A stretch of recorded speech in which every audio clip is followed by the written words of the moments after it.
Hello friends, இன்னைக்கு நம்ம பார்க்க போகிறது கோசு அப்படிங்கிற மான்பாவோட சாப்டர் 1 and 2 தான் இன்னைக்கு அப்படியெல்லாம் பார்க்க போகிறோம். அடி ரிவெஞ்ச் ஸ்டோரி இருக்கிற மாதிரி மான்பாவை போடுங்க ப்ரோன்னு சொல்லி நிறைய பேர் கேட்டுட்டு இருந்தீங்க. ஸோ உங்களுக்காகவே தேடி கண்டுபிடிச்சி இந்த மான்பாவை கொண்டு வந்திருக்கேன். அண்ட் இன்னையோட இந்த மான்வா ரிலீஸ் ஆகி கரெக்டாக 10 வருஷம் ஆக போகுது. 10 வருஷமா அப்போனா ஸ்டோரி லைன் நல்லா இருக்காது அப்பெல்லாம் நினைக்காதீங்க. ஸ்டோரி லைன் சும்மா வேற லெவலில் போகும். ஸோ மிஸ் பண்ணாமல் பாருங்க. அண்ட் உங்களுக்கு இந்த வீடியோ பிடிச்சிருந்தா மட்டும் லைக் பட்டே மறக்காம நம்ம சேனல் சப்ஸ்கிரைப் பண்ணி வச்சுக்கோங்க. சரி வாங்க, டைம் மிஸ் பண்ணாமல் எபிசோடுக்குள்ளே போகலாம்.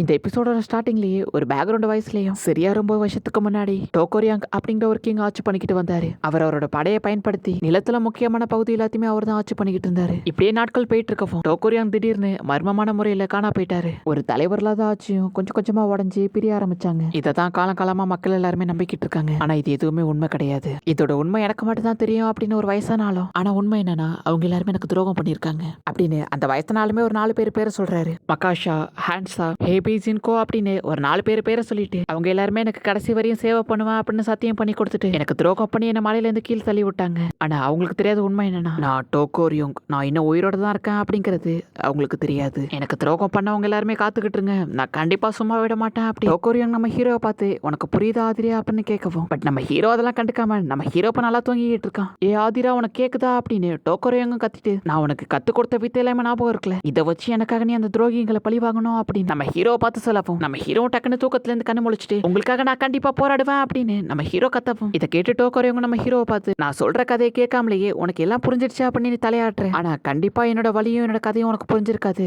உனக்கு நான் திருப்பி சொல்றேன் அப்படின்னு அவர் நம்ம ஹீரோ பார்த்து சொல்ல, இதை கேட்டு நம்ம ஹீரோவும், எனது திருப்பியுமா, யோ ஒரு நாளைக்கு இந்த கதையை 1000 வாட்டி சொல்ற, இந்த கதையை கேட்டு போர் அடிச்சுட்டு ஆனா இதுக்கப்புறம் சத்தியமா இந்த கதையை கேட்க முடியாது அப்படின்னு நம்ம ஹீரோவும், என்ன விட்டுருங்க அப்படின்னு நம்ம ஹீரோ காமெடி பண்ணிக்கிட்டு இருக்கு. இதை கேட்டு டோக்கோரியோங்க நம்ம ஹீரோவை பார்த்து, ஒரு ஸ்டூடெண்டா ஒரு குருவுக்கு நீ பழி வாங்கி முடிச்சதுக்கு அப்புறமா என்ன பண்ணலான் இருக்க அப்படின்னு அவர் கேட்கவும், அதுக்கு நம்ம ஹீரோவும், நான் ஒரு கொழுக்கட்டை கடை வச்சுட்டு டெய்லியும் நிறைய கொழுக்கட்டை சாப்பிட போறேன் அப்படின்னு சொல்ல, இதை கேட்டு அவரும் கோவமா அவரோட ஸ்குவாடை வெளில எடுத்துட்டு இதெல்லாம் கோழைகள் பண்ற வேலை அப்படின்னு சொல்ல, நம்ம ஹீரோ அவரை பார்த்துட்டு லைட்டா பயந்து, நான் இதெல்லாம் பண்றதுக்கு முன்னாடி ஒரு வீரனா உங்களுக்காக பழி வாங்குவேன் அப்படின்னு சொல்லவும், இதை கேட்டு அவரும், இதை தான் நான் எதிர்பார்த்தேன், பல நாடுகள் ஆட்சி பண்ண அரசங்கிட்ட இருந்து நீ தற்காப்பு கலைகளை கத்துக்கிட்டு ஒரு வீரனா இருந்தாதான் ஒரு குருவான எனக்கு பெருமை அப்படின்னு அவர் நம்ம ஹீரோவை பார்த்து சொல்லவும், கண்டிப்பா அப்படின்னு நம்ம ஹீரோ அவரை பார்த்து சொல்றான். இப்படியே நாட்கள் பக்கவும் அவருக்கு தெரிஞ்ச எல்லா வித்தையுமே நம்ம ஹீரோக்கு சொல்லி கொடுத்துக்கிட்டு இருக்காரு. நம்ம ஹீரோ போதுங்கிற அளவுக்கு நம்ம ஹீரோக்கு எல்லா ட்ரைனிங்குமே கொடுக்குறாரு. இப்படியே நாட்கள் பக்கவும் அவர் இறந்து போனதுக்கு அப்புறமா நம்ம ஹீரோ அவரோட ஆசை நிறைவேற்றுறதுக்காக ரொம்ப வருஷமா கொக்கிக்குள்ள இருந்துட்டு இப்ப டவுனுக்குள்ள போலாம் அப்படின்னு நம்ம ஹீரோ போக ஆரம்பிக்கிறான். நம்ம ஹீரோ போறப்பே மாக்ஸா,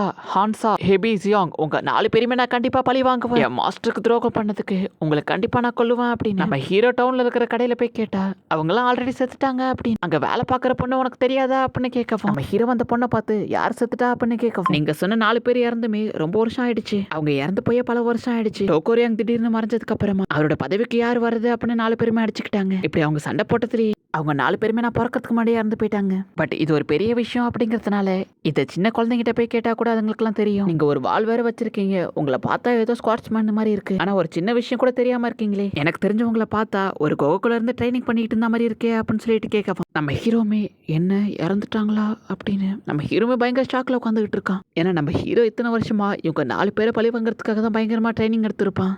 ஆனா இங்க பார்த்தா அவங்க 4 பேர் இறந்துட்டாங்க அப்படின்னு சொல்றாங்க. இதை கேட்டு நம்ம ஹீரோ பயங்கரமா ஷாக் ஆகுறான். இப்ப அப்படியே கட் பண்ணா ஒரு வருஷத்துக்கு அப்புறம் காட்டுறாங்க ஒரு ஜெயில ஒன்னு ஓபன் பண்ணவும் உள்ள நம்ம ஹீரோ உட்காந்துக்கிட்டு இருக்கான். ஏ வெள்ளவா, உனக்கான தண்டனை முடிஞ்சிருச்சு, அப்புறம் இனியோட உன்னோட ஜெயில் வாழ்க்கையும் முடியுது, இப்ப நீ ரிலீஸ் ஆயிட்டா அப்படின்னு சொல்லவும் நம்ம ஹீரோ அப்படியே ஏஞ்சி நடக்க ஆரம்பிக்கிறான். இதை பார்த்து நான் ஜெயில ஒர்க் பண்ற வரும், நீ திரும்பி போறதுக்குன்னு உனக்கு ஏதாவது இடம் இருக்கா, உனக்கு எந்த இடமும் இல்லைனா எங்க நாட்டுல ஒரு நோபல் ஃபேமிலிக்கு பாடி கார்டு ஆட்கள் தேவை, சோ நீ வரியா அப்படின்னு கேட்க நம்ம ஹீரோ அவங்கள பார்த்து, இதுக்கப்புறம் நான் யார் கூடயும் ஃபைட் பண்ண போறதுல, என்னோட தற்காப்பு கலைகளை நான் பயன்படுத்த போறதுல அப்படின்னு நம்ம ஹீரோ சொல்லவும், இதை கேட்டு அந்த 2 பேருமே ஷாக் ஆகுறாங்க.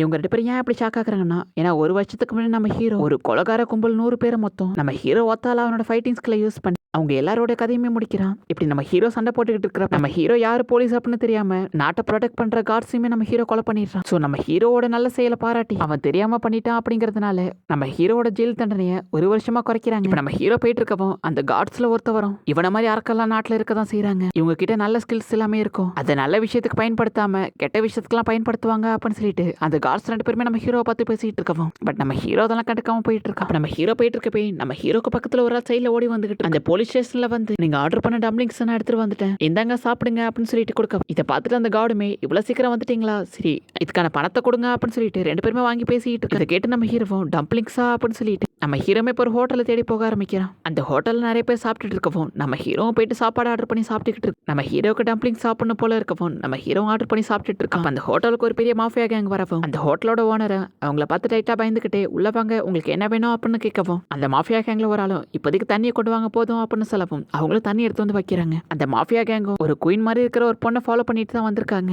இப்போ அந்த குயின் மாதிரி இருக்கிற பொண்ணு சாப்பிட்டு முடிச்சுட்டு அந்த ஹோட்டல்ல இருந்து கிளம்பவும் அந்த மாஃபியா கேங்கும் அந்த பொண்ணு போயிட்டா வாங்க போலாம் அப்படின்னு சொல்லிட்டு அவங்களுமே அந்த பொண்ணை ஃபாலோ பண்ணிக்கிட்டு வேகமா போக ஆரம்பிக்கிறாங்க. இப்படி அவங்க போய்கிட்டு இருக்கிறப்பயே நம்ம ஹீரோவோட கையில இருக்கிற மோமோஸை கீழே தள்ளிவிட நம்ம ஹீரோக்கு பயங்கர கோவம் வருது. நம்ம ஹீரோ அந்த ஆளை பார்த்து முறைக்கிறான். பட் அதை அவங்க கண்டுக்காம போலாம் அப்படின்னு பார்த்து நம்ம ஹீரோவும் என்னோட சாப்பாட்டுக்கு என்ன பதில் சொல்ல போறீங்க அப்படின்னு கேட்கவும் இதை கேட்டு அவங்க 2 பேருமே சின்ன பையா உன்னை சும்மா விட மாட்டோம் அப்படின்னு ஃபைட் பண்றதுக்காக ரெடி ஆகும். அவங்க லீடர் மாதிரி இருக்கிற ஒருத்தவனும் அவன் மூஞ்சில காசை விட்டேஞ்சிட்டு வாங்க சீக்கிரம் போகணும் அப்படின்னு சொல்லவும் அவங்களுமே நம்ம ஹீரோட மூஞ்சில காசை விட்டேஞ்சு அடிச்சுட்டு அங்கேருந்து கிளம்புறாங்க. போறப்ப அவங்களும் உனக்கு இன்னைக்கு ஏதோ லக் இருக்கு அதனால தப்பிச்சுட்ட, கண்டிப்பா அடுத்த வாட்டி மாட்டிடாத அப்படின்னு சொல்லிட்டு அங்கேருந்து போகவும் அந்த பாட்டிமாவுக்கு இப்போ தான் ஞாபகம் வருது. அந்த குயின் மாதிரி இருக்கிற பொண்ணோ சாப்பாடை பார்சல் பண்ணுறதுக்கு காசு கொடுத்துட்டு போயிருப்பா.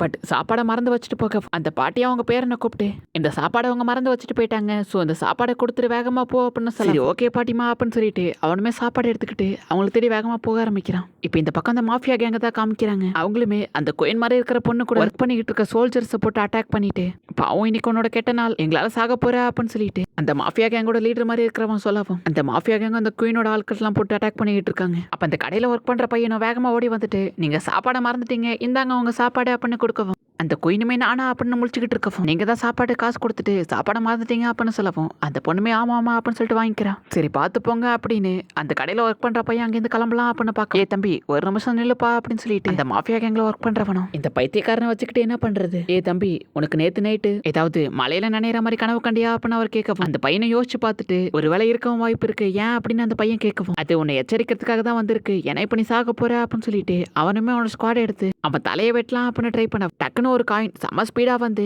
அந்த கடைக்கார பையன் மேலேயே படுது. அந்த காயின் மூக்கில் பட்டதுக்கு அந்த பையன் பறந்து போய் கீழே விழுக்க யாராவது அப்படின்னு பார்த்தா அது நம்ம ஹீரோ தான். அங்க சுத்தி இருக்கிற எல்லாருமே யார் அட்டாக் பண்ணது அப்படின்னு ஷாக்ல இருக்கவும் நம்ம ஹீரோமே அந்த கடைக்கார பையனை பார்த்து அட்டாக் பண்ண மேல தான் நான் குறி வச்சேன், பட் ஓ மேல பட்டுட்டு அப்புறம் உன்னோட உயிரை காப்பாத்த வந்த என்னோட சின்ன தப்ப மன்னிச்சிருப்பா அப்படின்னு நம்ம ஹீரோ சொல்லவும் அந்த மாஃபியா கேங்கோட லீடரும் இவனும் வந்து இப்ப மாட்டிக்கிட்டானா அப்படின்னு அவங்க எல்லாருமே பார்த்துக்கிட்டு இருக்கவும் நம்ம ஹீரோவும் இந்தாங்க உங்க சில்லறையை பிடிச்சிக்கோங்க நம்ம ஹீரோ அந்த காயினை வச்சு வேகமா அட்டாக் பண்ணா அந்த அட்டாக் அவங்க அசால்ட்டா அவங்களோட ஸ்குவாடை வச்சு தடுக்கிறாங்க. நம்ம ஹீரோட காயின்ல ரொம்ப ஸ்பீடா பறக்க இப்போ உண்மையிலே ஸ்ட்ராங்கா தான் இருக்கா, இந்த எலியோட கதையை நாங்க பாத்துக்கிறோம் அப்படின்னு அந்த மாஃபியா கேங் மெம்பர்ஸ் எல்லாம் சொல்லவும் அதோட லீடரும் இவன் கொஞ்சம் ஸ்ட்ராங்கா தான் இருக்கா, இவன் கூட நீங்க ஃபைட் பண்ணி டைம் வேஸ்ட் பண்றதுக்கு பதிலா நான் இவன் கதையை சீக்கிரம் முடிக்கிறேன் அப்படின்னு சொல்லிட்டு அவனுமே நம்ம ஹீரோவை பார்த்து என் கூட ஃபைட் பண்ண அப்படின்னு சொல்லிட்டு நம்ம ஹீரோ கூட இப்ப தனியா ஃபைட் பண்றதுக்காக ரெடி ஆகுறான். நம்ம ஹீரோ தனியாலாம் ஃபைட் பண்றதை பார்த்துட்டு அந்த குயின் மாதிரி இருக்கிற பொண்ணுமே பயங்கரமா ஷாக் ஆகவும் இந்த ஃபைட் எப்படி இருக்க போது அப்படின்னு எல்லாருமே ஷாக்ல பாத்துக்கிட்டு இருக்கவும் நம்ம ஹீரோ போயிட்டு அசால்ட்டா அவனோட கையை வச்சு அவனோட வயித்துல ஒரு பஞ்சை கொடுக்குறான்.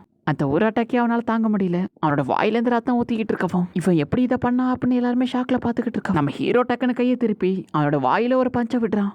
அந்த ஒரு பஞ்சுக்கே அவன் பறந்து போய் கீழே விழுக்கிறான். நம்ம ஹீரோ இப்ப அவனை அட்டாக் பண்ணிட்டு மாசம் நின்றுட்டு இருக்கான். அப்படியே இந்த இடத்துல இந்த எபிசோடு முடியுது.